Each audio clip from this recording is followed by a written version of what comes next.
এখন থেকে পুরো দেশকে তুফানের হাতে। চলতি বছর দেশে প্রেক্ষাগৃহে বাজিমাত করেছে শাকিব খান অভিনীত এবং রায়হান রাফি পরিচালিত সিনেমা তুফান।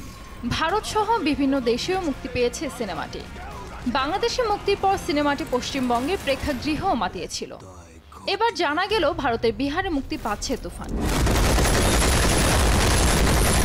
চলতি বছরের 17 জুন বাংলাদেশে সিনেমাটি মুক্তি পায়। মুক্তির পরপরই সিনেমাটি দেখতে হুমড়ি খেয়ে পড়েন দর্শক। স্টার সিনে কমপ্লেক্স সূত্রে জানা গেছে, জুন জুলাইয়ে টিকিট বিক্রির হিসাবে প্রথমে ছিল তুফান। রাফি খুব চমৎকার বানিয়েছে সিনেমাটা এবং প্রত্যেকটা শিল্পী তার জায়গা থেকে এত ভালো কাজ করেছে। আমার কাছে খুব ভালো লাগছে একটা বিষয় একটা নিউজ দেখে আমার খুব আনন্দ লাগছে। তুফান কিন্তু শুধু যে দেশে ঝড় তুলেছে ব্যাপারটা তা নয়। তুফান ঝড় কিন্তু পৃথিবীর যেই জায়গায় গেছে তুফান, আসলে এইরকমভাবে অ্যাডভান্স টিকিট বুক হওয়ার এটা নজির আর বিগত দিনে দেখা গেছে কিনা আমার ঠিক জানা নেই। তুফান পরিবেশনায় আছে ভারতের শ্রী ভেঙ্কটেশ ফিল্মস। শনিবার 7 সেপ্টেম্বর দুপুরে তুফানের ট্রেলার রিলিজ করে তারা জানায়, আগামী 13 সেপ্টেম্বর বিহারের সিনেমাটি মুক্তি পেতে যাচ্ছে। 1 মিনিটের তুফান ট্রেলারটি করা হয়েছে হিন্দি ভাষায়। সিনেমাটিও ইতোমধ্যে হিন্দিতে ডাবিং হয়েছে। বিহারের সিনেমাটি সেখানকার দর্শক হিন্দি ভাষাতেই দেখবেন। ফাইট তো তুমি একদম কামাল কি করতে হো।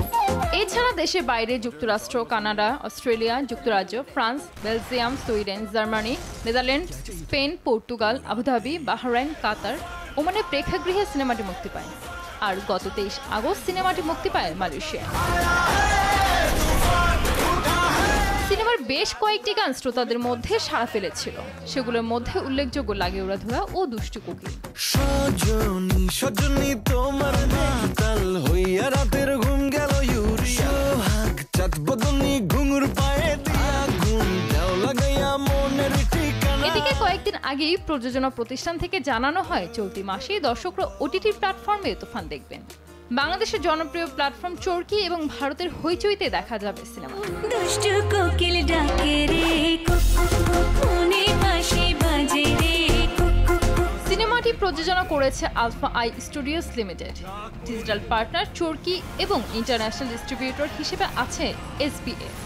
এছাড়া এই সিনেমায় শাকিব খান ছাড়াও আর অভিনয় করেছেন মিমি চক্রবর্তী, নাবিলা, গাজী রাকায়েত, মিশা সওদাগর, ফজলুর রহমান বাবু, শহীদুজ্জামান সেলিম, সালাউদ্দিন লাভলু, হাসনাত রিপন, গাউসুল আলম শাওন, মানব সাজেদ সহ আরো অনেক। তুফান খুব ভয় পাইছি রে।